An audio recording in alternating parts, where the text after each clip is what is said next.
Hi, this is Justin Coletti of Sonic Scoop. Thanks for joining us for some more MixCon. And today we have got on one of the most impressive mixers I can think of for this year's MixCon, Richard Furch. In case you're not familiar with him, he has mixed a whole bunch of records that you've probably heard.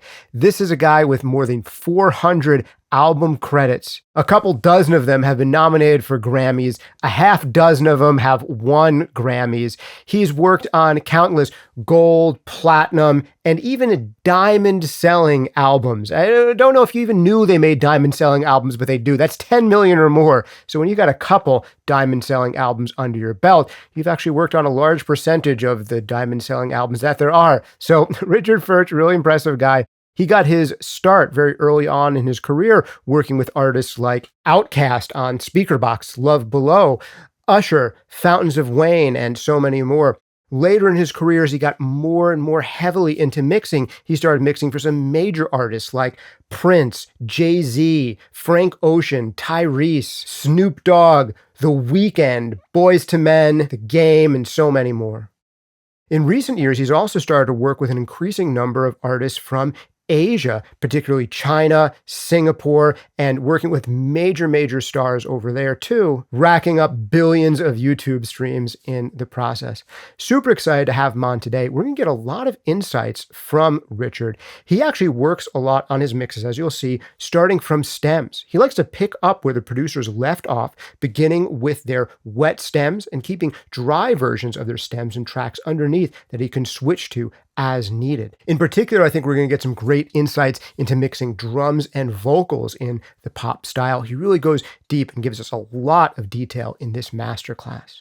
But after he spends about the first half of his masterclass walking us through how he mixes in stereo, he's going to blow it out to surround sound because Richard's been doing an increasing amount of work in surround sound formats, notably and most recently in Atmos. And that's something he's going to be talking about as well. He'll spend the first half or more of his presentation looking at the stereo mix, but then he'll give us insights on how to break it out into Atmos and surround sound. This presentation, like all of the MixCon Masterclasses, are free to the public. And this one's free to the public thanks to our sponsors, SonarWorks. It's a perfect fit because Richard uses SonarWorks solutions to help tune his speakers, his room, his headphones, and most importantly, now helping him tune and calibrate his surround sound and Atmos system. That's right, SonarWorks now with the latest iteration of their Sound ID reference solution support surround sound all the way up to Atmos formats like 9.1.6. Sound ID Reference does a lot of heavy lifting in Richard's studio for him, helping him not only tune and calibrate his whole surround sound setup, but helping his surround sound speakers match his main stereo speakers in the front. He'll tell us about them and all of the other tools he uses in mixing in his presentation. Right before we get into it, I should let you know that if you're catching the live premiere of this MixCon Masterclass, we're going to be having a live Q&A with Richard himself right after this one concludes. So enter your questions in the live chat box that you'll find on the screen, and we will be saving the best questions that come in for that live Q&A afterwards. I should also let you know that we are giving away more than $10,000 worth of free gear as part of the MixCon Mega Giveaway. You've got multiple chances to win because we're going to have a grand prize and other runner-up prizes. So check that out. You'll see a link for it down in the description and the comments below, and good luck to you. All right, so big thanks to Richard for doing this one with us. Big thanks to the artist Gentlebones featuring Julia Wu for letting us go under the hood of their track. And big thanks to SonarWorks for helping make this one free to the public. Without any further ado, let's get right into it. Richard, take it away. All right, welcome to the Mix House here in Los Angeles. I'm Richard Furch. Thank you to Justin Coletti for inviting me here for the MixCon series, and also thank you to Martins and Katrina from SonarWorks who kind of put this on as well and put everything together. I'm excited to talk to you about a song I mixed a little while ago, a Singaporean song by the artist Gentlebones featuring Julia Wu. What makes this song really special, or why we're talking about this, I think so, is I mixed it first in stereo and then I actually mastered it. And then I did an Atmos mix of the same thing. So we kind of see the whole genesis of a song going, from a regular stereo song all the way through to an Atmos mix. So basically, we're going to approach it a little bit like, yes, I'm going to show you a little bit about the ideas that went into mixing it and some concepts that I use that I hope will help you. And then we're going to open up the Atmos session later and see, like, so how did we take it from stereo to Atmos? What are some of the considerations there?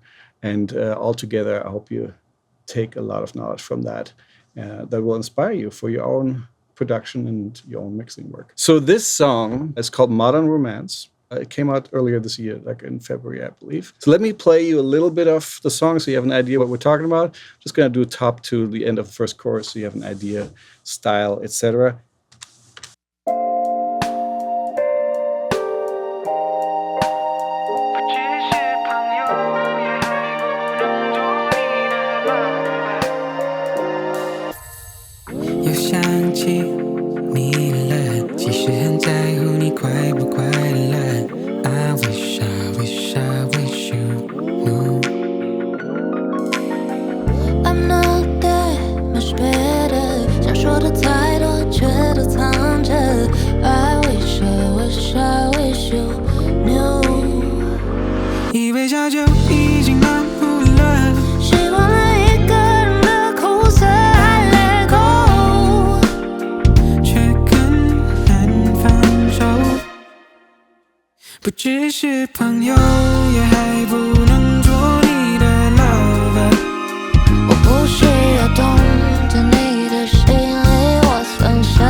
So let me give you a little bit of an overview of the studio. It's Pro Tools based. It's a hybrid system still. I used to have all these racks full of analog gear, and now basically some are still left. Here's the Shadow Hills compressor, which I use for keyboards and guitars, followed by a black box. Really great, guys, the HG2. So that together is a keyboard and guitar bus, basically. Imagine that to be my console on those kind of instruments. I normally don't use it for drums, etc. Those stay in the box, and I will talk about that in a moment as well. We have the Avalon 2044 here compressor. I use that a lot on bass. It's smooth. It does really nice, a leveled compression that doesn't grab too much, doesn't change the tone too much, but it's really a nice piece that we're using, I think, on this. We're definitely using it on this song too. And on the right side here, I have a couple of distressors for drum pedal. We'll go into that. And also another Avalon 2055, which is an EQ. And that becomes like a drum parallel chain. And I want to give a shout out to Michael Brower on that, because that is his idea. Otherwise, we're mostly in the box here. You see a C24 console, which used to be a controller for the system. And over time, I weaned myself off of it. One of the basic things that I wanted to describe my workflow is the very first thing is I mix from stems, not from multitracks most of the time. Basically, I want to start where the producer, where the artists left off. And that normally means I want them to print everything you have with all the processing they have, and maybe another version as a dry version too. So I have a wet stems and dry stems. I normally start from the wet stems. So I want to see really, what did you do? What did you like? What did the manager, A&R, label, artist, etc., what did they hear? When did they decide, okay, so now it's time for mixing. Why don't we send it to Richard? We don't want to go a step back. We want to start where you left off, and that's why I need to start from the stems. So if you look at the screen a little bit, you see here, let me highlight these things. You see, wet oboes, wet whatever, wet everything. But then actually underneath, I also have dry versions of most everything, like whatever they send. What would be a good idea here? Like here you see D snap, which stands for drum snap, which is this guy.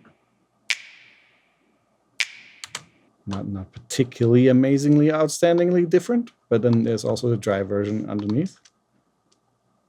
Okay, so I can basically go back and forth between those two. I start with the wet because that's what I tried to do. And then I see, okay, is that good? If it's good, there's no need to change it. This is what they wanted. And I have to appreciate that. And especially in a time when me as a mixer and you as a producer, for instance, we all have the same tools. Let's go a little bit here into this drum thing, because they came to me and said, I don't want to make it sound all processed or all unnatural. It has to have that vibe still.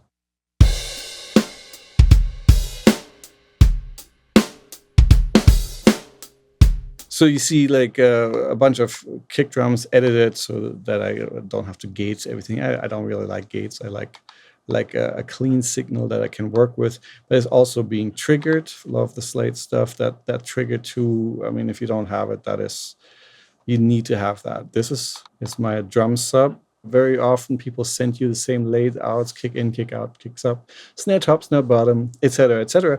So I kind of have them feed all kind of aux returns, which become my little sub console here. Check this out.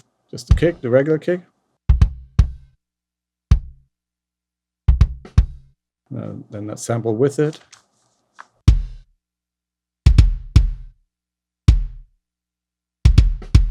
Gives a little bit more of like an attack and also like a tightness to it. That's kind of my shaping for this sound, right?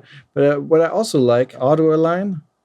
Again, I want to say you need to have that, because basically every drum kit is recorded with multi-mics these days, and like the auto align just subtly measures and then shifts all these mics together for a better phase relationship. So have it on everything. Let me see if I can just take them all out for a moment and see what that sounds like.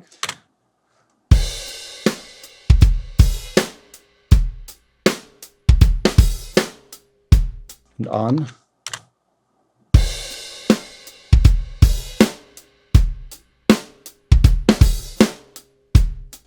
In this case, you mostly hear it on the kick and snare becoming like more solid in that kind of way, and that's what we're trying to do, right? Like get a little bit more smack to it, a solidness, without having to EQ too much, etc. So auto align is your friend, and because that company is awesome, Sound Radix, I also use their drum leveler, which is this guy here.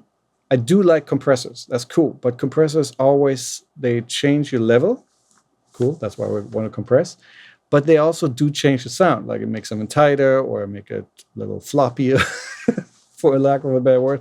But they change the envelope of the sound. And I always felt like, can I have one or the other? Can I use a compressor to change the tightness of the sound, and have another, device that just changes the level of the sound?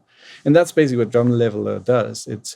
It basically has no particular sound to itself, which makes it also a little boring on that side, but it makes it solid in level. So I like doing this.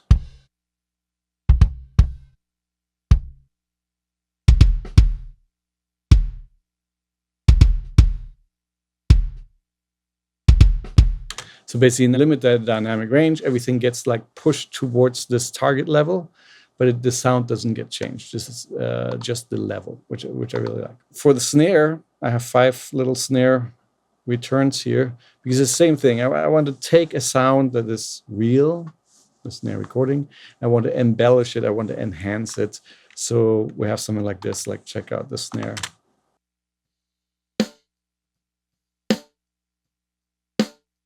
Okay, pretty straight ahead. Nothing particularly great or terrible. It's just a snare. I like adding something that gives it a little bit more of a ring to it, which was one of these samples.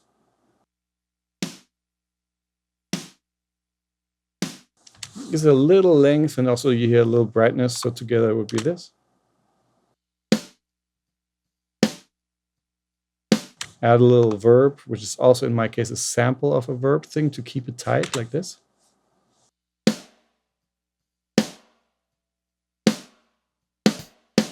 And then add the snare bottoms again, because you want to have some life feel to it. So basically you have this then.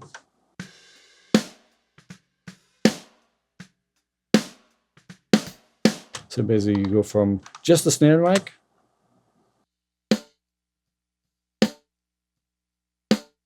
to kind of like a package of like having a little bit of a character to it like this. I do like to add a little bit of like a parallel compression thing. That's where that distressor chain comes in, and I wanted to show you that because it's a big part of this sound. It seems like it was recorded maybe in a smaller room, and that's kind of cool, and I don't want to make the room bigger, but I want to make the perceived feel of the drum a little bit bigger.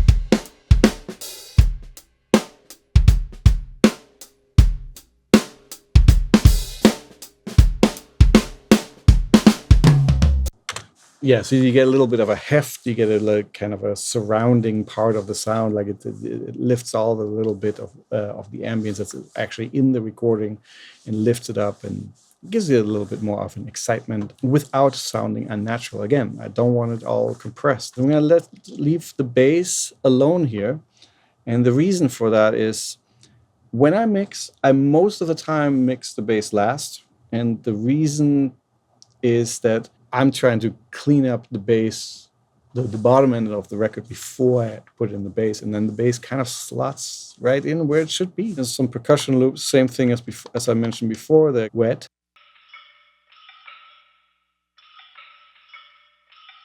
So then I wanted to show you something here. I'm a stickler for gain staging, but digital gain staging is not as important as analog gain staging used to be because we are mostly in floating point system, which means even if you messed up your gain staging, really, you can normally fix it down the line. That being said, I do like unity gain from processors. So you will normally see me adjusting, like let's say there's a compressor and the output would make up exactly for the gain reduction. I like that a lot because it's really hard to tell differences when they're not at the same level. But I also want to say this. You see all these trims here, right, on every track. Because I'm mixing from stems, some of these stems could be very, very soft. Depends on where they come from and how soft a person had their instrument in the mix, of course, you know. But on the other hand, if I had recorded them, I would have probably recorded them first on, let's say, at a 0 VU, and then I would have turned down the fader because that's how I learned how to record, and that's what I do. So basically, I decided, you know, when I get these stems, I'm going to basically level it, I call that re-leveling it, to about 0 VU, and then I turn the fader back down. The fader being at the end of the chain, of course. So basically, you know, something might have like, I don't know, an 8 dB bump at the front and then 8 dB down on the end. Why am I doing that? Because, well, first of all, there's no downside because the trims don't change the sound at all. But there's an upside, which is, for instance, all the thresholds and all my overall gain staging, which hits my analog gear, stays correct. And even though, you know, again, my client might have a sound really, really soft, if I wanted to compress that sound, I would have to take that threshold down to like -30. Now, I could do that, of course, but it feels like the wrong technique to me. So this reminds me of the way I used to record in analog, and so that's why I do it. Also, every instrument will have a fab filter on it, and also the Solid State Logic, the 4000 plugin. It's on every single track. Now, that's not because I think we should EQ everything with SSLs. Well, it works, you know. But because I've decided after some time on some experimentation, I don't want to do analog summing anymore, but I do want to have some kind of feel of hitting a console. And what this does, the 4000, it gives me a slightly different feel on every track with this TMT that Dirk from Plugin Alliance put in there, which changes the left and the right of the plugin a little bit. So every little instance, and they're all on different channels, as you can see here. Overall, you get like this kind of like this little sheen, this little idea of like you're hitting some analog workflow. Plus, you know, now I can actually EQ it here if I want to. But basically, I have a set of fab filters here to do some surgical EQ, and then I have the set of 4000 here. And often I do cuts on the fab filter and some boosts on the SSL. There's no particular reason, but workflow makes me happy. When I find something that feels comfortable, It helps me be creative. And then you have like a bunch of like, you see these aux sends. Basically, I have a full set, because if you were sitting in front of a console, you would have a set of aux sends that are already sending to a bunch of reverbs that you either turn on or off. And that's what I do. I send them here to an ambience, maybe an ambience here in a stereo hall later. But I just have to click them on and off, and I get a feel for what the record might be like. So I do a lot of balancing. So let's look at a couple of vocal ideas here. You see a bunch of background vocals here, pre-blended stems. I like them, and a little bit. What am I using here? Just usual. Like I need to get some mud out of it. So I'm running through this song a little bit more like I want to give you some ideas of concepts instead of like, okay, this is what the compressor did and this is what that, because we're going into the Atmos thing in a moment. I just wanted to have a little bit of a travel of both. So let's see if some vocals. Okay, these are all vocals, all lead vocals actually. So this being a duet, we have Joel, Gentle Bones' real name is Joel, up here. And then we have Julia down here. I do like splitting up vocals by parts. Does help me quite a bit setting compression levels better, because if you have one vocal going from the top to the end, and even if it was really greatly recorded, very often it has like whatever, let's say a whisper verse and a screaming chorus, etc., like that. So it would hit compression quite different. And yes, you could do like verse and chorus. Okay, I just go a little further. I do like going basically by section, because I can then say, okay, this section here, the vocal, has an input section for me, like this, where I will trim it down 3 dB or something. This happens to be like this. And then in this section, it might be -5. And in this section, it might be -6. But overall, this is what I kind of want to demonstrate is here, like I'm pre-leveling these into the compressor. So this should hit about 0 VU on every part, like this. Check this out.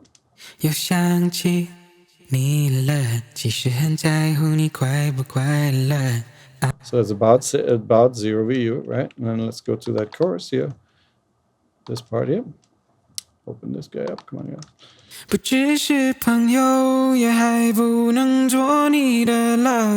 It's the same thing. The trim is a little bit lower because obviously it's saying out more, but overall we're hitting 0 dB on both. I like that because then it will hit, in this case I used a CLA 3A, shout out Crystal Adalji, who is awesome. It could be 1176 or something like that too, but for this vocal it seemed like I like that.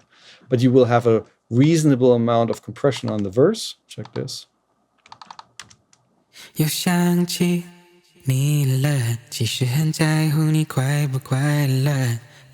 Yeah, 3 to 4 dB, pretty cool. Let's see it here in the chorus.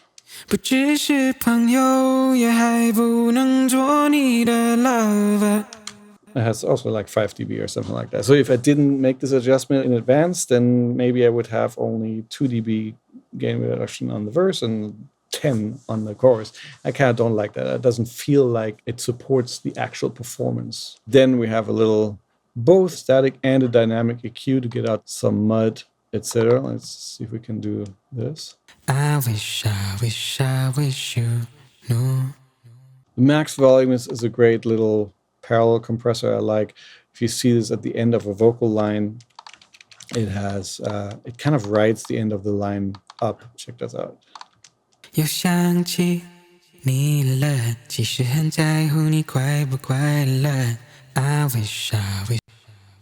Everything like gets like pushed a little bit more in your face. This is a multi-band compressor. The bottom here is to like clean it out a little bit more of the mud section, so to speak. This section, solo it.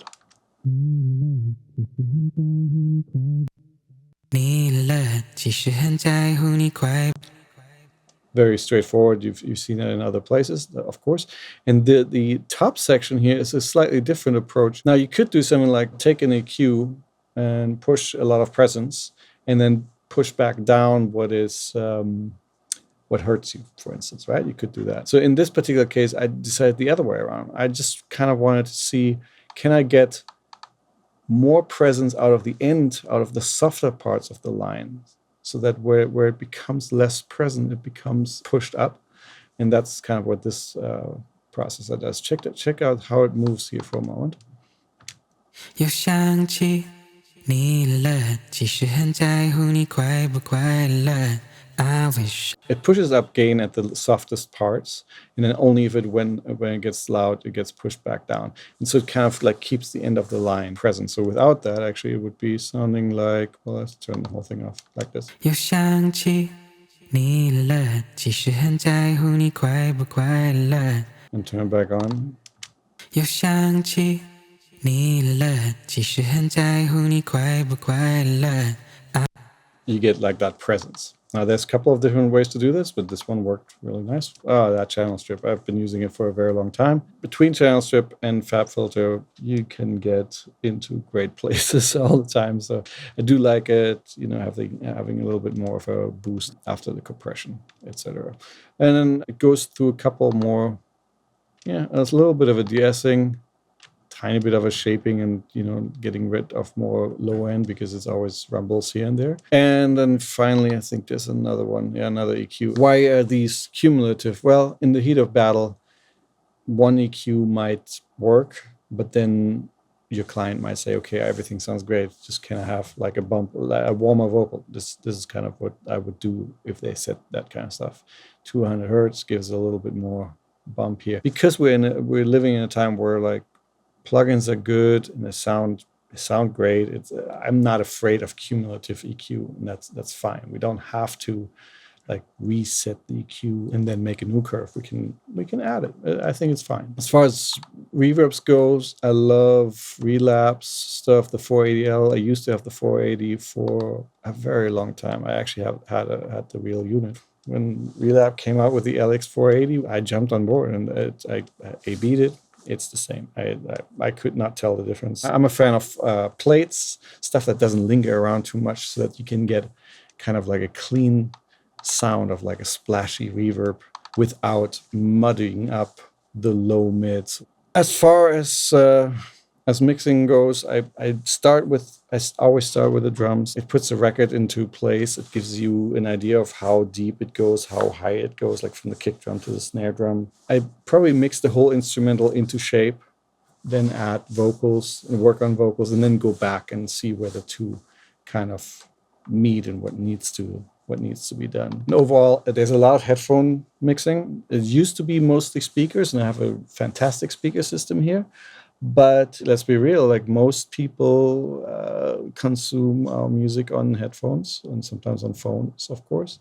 So I would say I used to do everything on speakers and then maybe 20% on headphones, and now it's probably 60-40, something like that. I used to buy Dynamic DT770s. I use the Apple AirPod Pros. I have the Maxes too, but I mostly do it on the Pros because that's closer to what people might have. And then also, of course, I use the phone to see what sticks out more or less, or too much, or is this the intention of the record, because that's the job. Now, for the Atmos version, people are trying to still feel it out. They're going like, okay, so what does that mean? What we're going to do? What am I listening for? These kind of things. But everybody's also excited. They're like, oh, okay, so I hear this new immersive audio kind of thing, and I want to be part of that. I want to have it. And sometimes they simply have a request. In this case, I think Apple directly asked Gentle Bones, can we make an Atmos version? And he's like, yeah, let's do it. And that's how the gig came.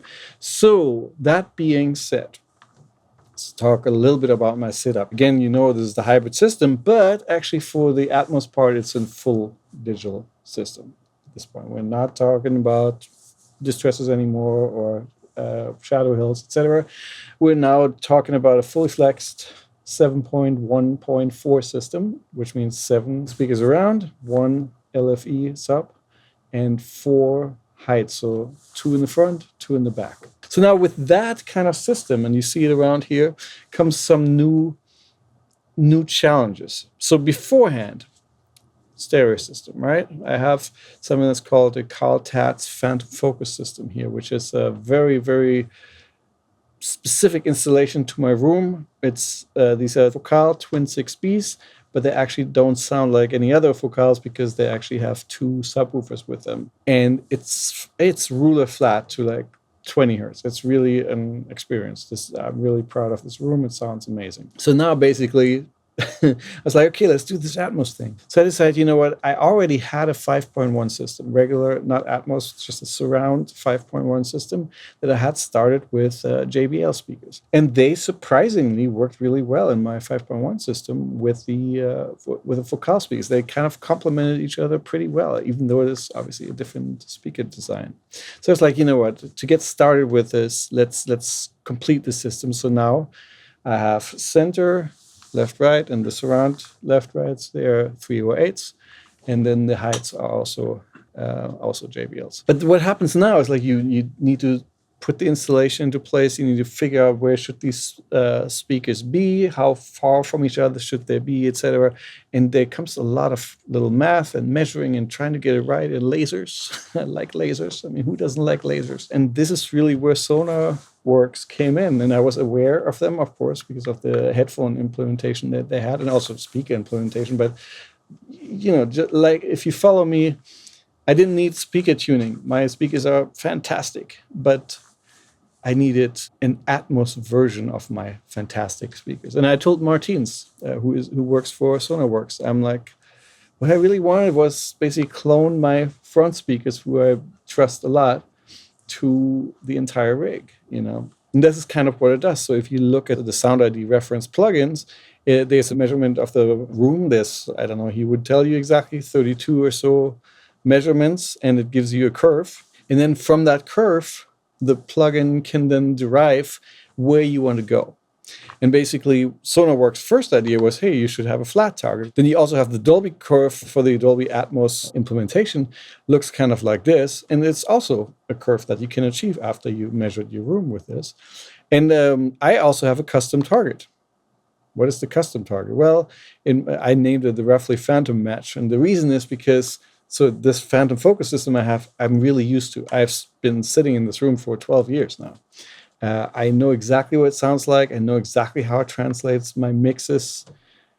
I'm really happy with them, A. And B, when they come back from mastering, for instance, they don't change much. It's really true to me. And also sometimes they don't change at all.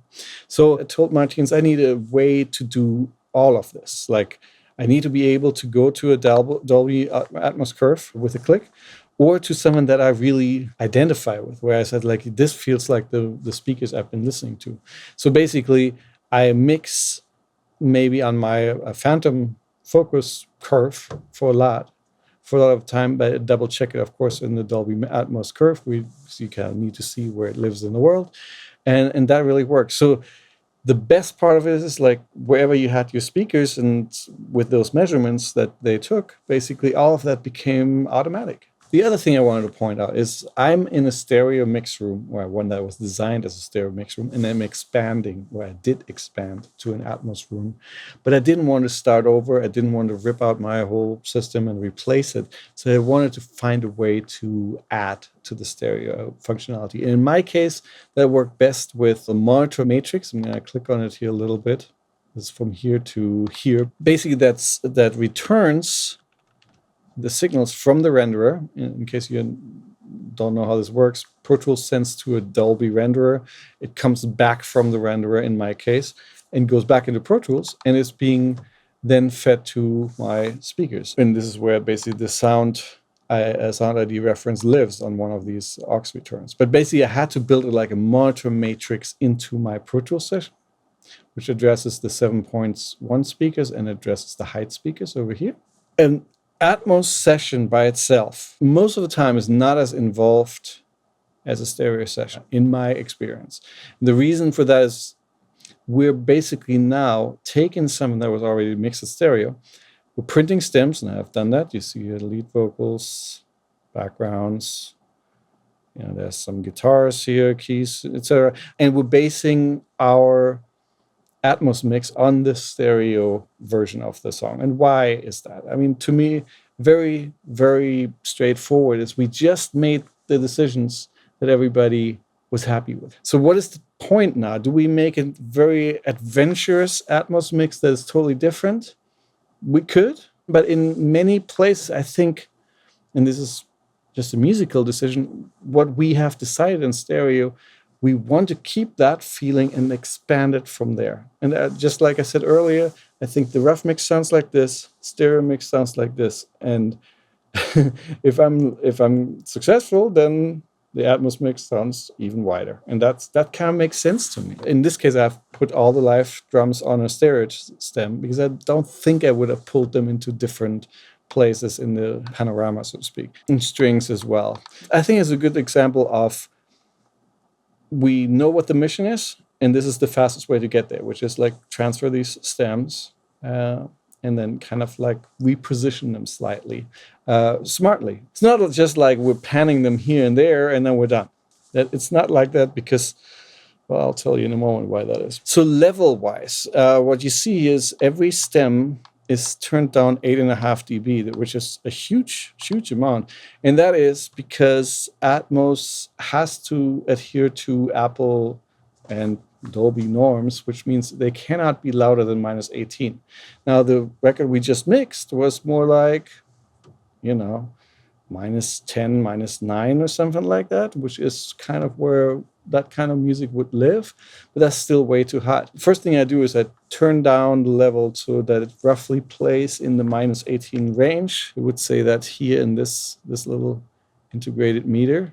Now we have the record, it's placed at that level. Now there's a great opportunity here, which is, you can make more dynamic music in Atmos than we're used to, so to speak, but it's a struggle. Like we have to decide, okay, the stereo mix is so dynamic because we're also used to compression and level and that kind of sound. Now, do we just undo that and give us more dynamic, or are we careful with it? Well, for right now, because we're in these early stages, I'm careful with it.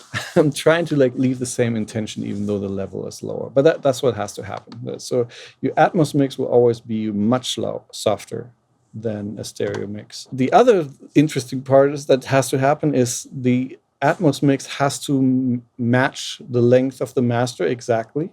And that is, and the very short reason is that, when you're on Apple Music, you click back and forth between the stereo and the Atmos mix, they should be seamless. So what I have to do is I have to align them exactly, edit them so they're exactly the same length. And then also in my case, because I mastered this record, I basically had to match the master EQ, which I'm using two things here in this particular case. That's what I used.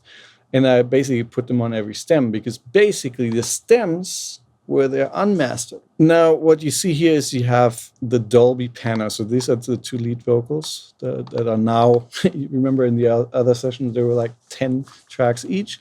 Now it's one stem for now, in this particular case.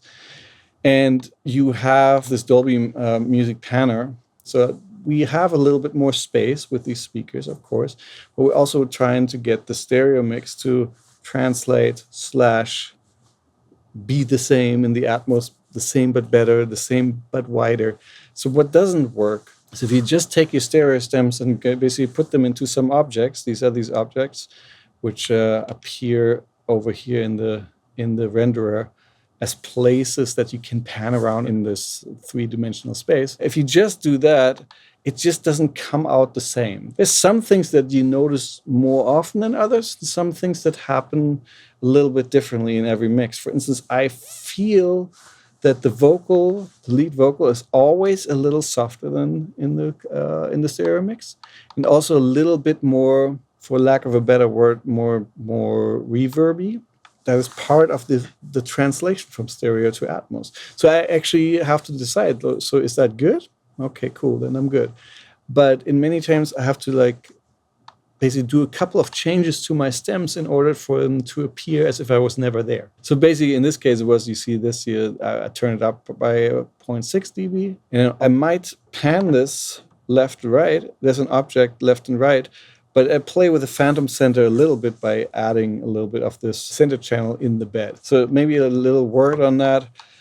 I subscribe to that Steve Jennewick method of basically having everything inside objects over here. That seems to work for me. And the bed is mostly empty. I use it, in my case, I use it for the center channel because I want to add a little bit of center channel to something that I think is mostly phantom image, but I want to have that control. And also the LFE channel. So in the end, when you play something, it looks kind of like this. Little notice. I'm feeding you now the binaural return from the renderer because the whole thing is we're making like a stereo class here, you know. So I can't even show you exactly what we're doing because you can't hear it like that. And this is one of the very, very complicated things that basically the renderer gives you one idea of what the Atmos mix is, but then really in order to hear it, you have to download it as an MP4 into a phone for it to decode correctly, which is something I can't do as part of this class. So I'm going to play it just a little bit here to give you an idea of what happens when you play it into the renderer. It's kind of like this.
You saw these lights going on here. Those are the objects. In my case, every instrument group has their own objects in most cases.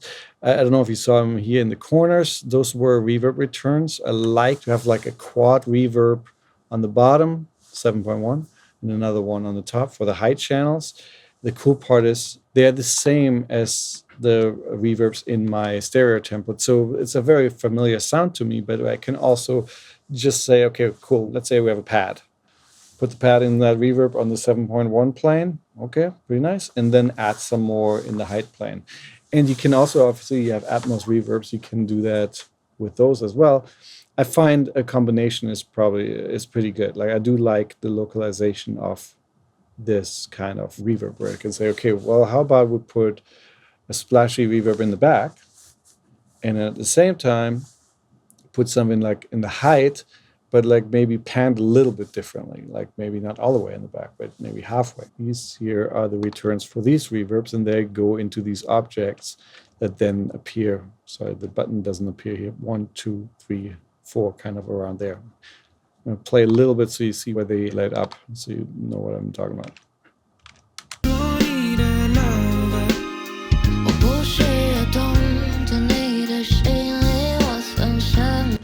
And then look at these, where these kind of buttons were that now disappear again. This is kind of where I try to pull stuff further and further from the front. And we're going to look into a couple of these objects, see what went where. But I might have the lead vocal in the front, left, right, and maybe a little bit center. I might have a guitar, but I might pan it out a little bit further. In the backgrounds, maybe a little bit further. I personally try to stay away from putting a stereo stem into left and right directly. It seems to be odd in the translation. Sometimes the level becomes a little odd. But they look like a cluster here, like where I'm moving my mouse here. Let me play it and you'll see it.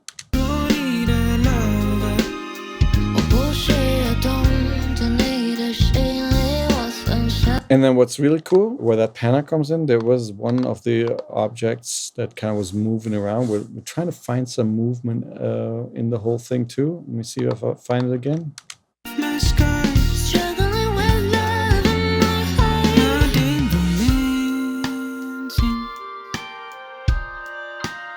So some little effects can move through the space a little bit more, give it some kind of excitement or like some kind of like ear candy. Here's someone in the back. Let me see.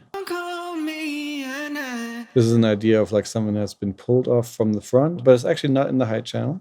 I didn't do that there. Okay, fine. What I do with the background here. There, I put it a little bit from the front and a little bit into the height. Let's see what the guitar does. Same thing, a little bit into the height channels. Not too much, not everywhere. It's not supposed to come from everywhere. Here's this horn, which was a saxophone solo, I think. Yeah, here you see one of these step sequences, which is kind of cool. So this guy was just like, somewhere half left in the stereo mix, and that's cool, fun. But I was like, let's keep it half left or whatever, but like have it move around a little bit. And that one you can actually hear a little bit in the headphone version if you click on the links. Let's see.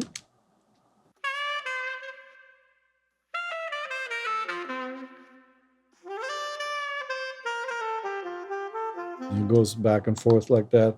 See, I probably have another one somewhere. One of the effects, probably. Yeah, here's one. Those are kind of fun, like when you have an EDM track and there's a lot of stuff going on. That's obviously a place where you can be very creative, But this is kind of the idea. You get a stereo stem and go like, where else can it be than just in the front? And that would be it.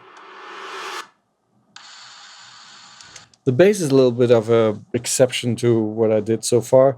You see it actually goes to the bed because I'm feeling like, where's the bass going to be? It's going to anchor the sound. So like there's really only two places it can be. One is where it was, stereo, maybe phantom center in the front. Another idea would be a little bit closer to you. I haven't had much luck with that. I just didn't quite like it. So this is one of the things where I say, well, let's just put it to the bed. Hold on.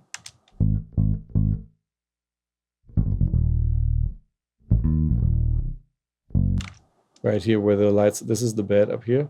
And then also I put it a little bit in the LFE. As far as the whole process goes, I of course know that my client doesn't have 12 or more speakers in their house, but they will probably listen to something on headphones. And in a way, they're trying to figure out too, like, what am I supposed to say to this? Is it good? Is it bad? Is it different? And actually, the funny part is most Atmos mixes go with version 1. And the reason is, I think, is basically you just made all the decisions on the stereo. So everybody's happy with that. They're just like, as long as it's similar to that, they're pretty good.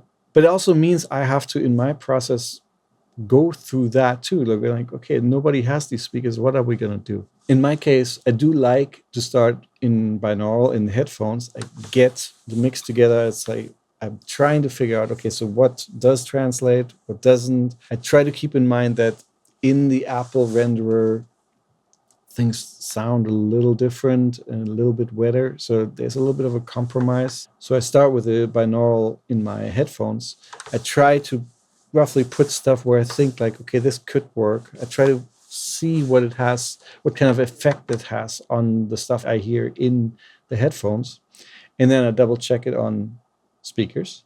Go like, okay, let's fine tune a couple of things. Was this crazy? Could this be nice? And then I go back to headphones and back. There's a lot of quality control basically involved. And even after you're done making your Atmos mix, I think you still have to put it in your phone as an MP4. So after going back and forth between headphones and speakers, sometimes where I'm like, okay, this seems to be playing pretty well, I need to render a version and put it on my phone as an MP4 so I actually hear the real render accurately portraying what's actually coming out. But I have to realize that people will consume this often in headphones. Thank you for joining me here at the Mix House in Los Angeles, talking a little bit about Gentle Bones and Julia Wu, about going from stereo to Atmos, a couple of ideas of what we have to deal with on the daily with these kind of new ways of making music and new ways of presenting music. I hope you will go check out the link, switch back and forth stereo to Atmos and see the difference. That's the cool part about new technologies. Some people take to them and they don't, but it's here. It's being asked for by labels, etc. It's a format that will stay around for some time. So I'm excited about it. Like I said, we're all learning. We're all figuring out what the next step might be. And I have high hopes for the future in that way. So thank you. Thank you for listening. And let's do it again soon. All right, I hope you enjoyed that MixCon Masterclass as much as I did. Tremendous detail here from Richard. Really got a lot of great insights into his mixing approach in general, treating things like drums and vocals and adapting stereo mixes to surround sound formats all the way up to Atmos. Big thanks to SonarWorks for making this one possible and free to the public. Their solution Sound ID Reference will help you calibrate your speakers, your headphones, so you can really finally trust what you're hearing. But now they do that not only for stereo setups, but surround sound formats all the way up to Dolby Atmos 9.1.6. So whether you're just doing regular mixing or doing surround sound mixing, it's a solution you definitely want to have in your studio. Quick couple of notes here. We are going to have a live Q&A with Richard coming up right after this. So if you haven't entered your questions in the chat box, do so now. Hope to see you over there. The link is going to be in the description down below and in the comments. And if you're visiting us from the future, there will be a replay available. Also, we're giving away a ton of free gear, more than $10,000 worth of free gear. So if you want to get some of that for yourself, go check out the MixCon Mega Giveaway in the links down below. Last but not least, if you want to sign up for more MixCon presentations, definitely check out mix-con.com. That's mix-con.com, where you can RSVP for upcoming MixCon masterclasses to make sure you don't miss the live premieres. Thanks again for joining us for this MixCon Masterclass. Big thanks to the artist, Gentle Bones. Big thanks to SonarWorks for helping make this one happen. And big thanks to Richard Furch. Hope to see you in the live Q&A. This has been Justin Coletti of Sonic Scoop. See you there.